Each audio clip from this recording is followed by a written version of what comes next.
I'm Edward S. Robinson, the author of Shift Linguals, cut-up narratives from William S. Burroughs to the present. And I have a long-standing interest in the principles of the cut-up. Now, the cut-up is a method which incorporates using pre-existing texts or materials and cutting them up at random, realigning them, recontextualizing them to create new composite texts. And by changing the original context of the text, the meaning of the text becomes altered. And as new meanings reveal themselves, we become able to interpret the text in different ways.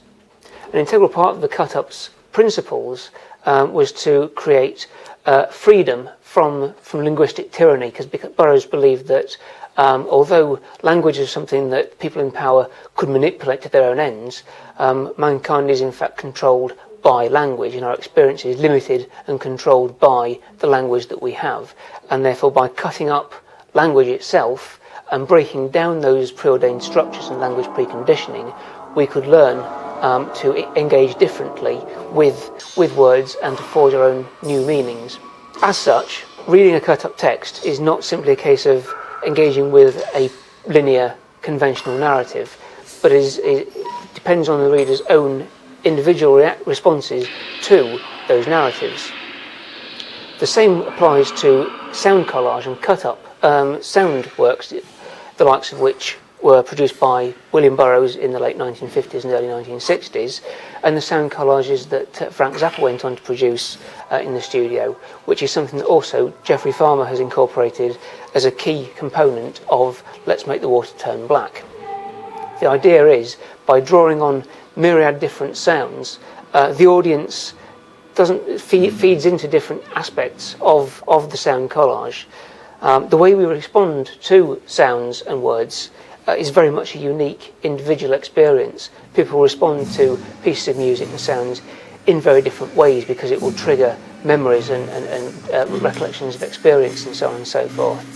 So for each recipient of a cut-up work, those little minute triggers will evoke different responses within the audience.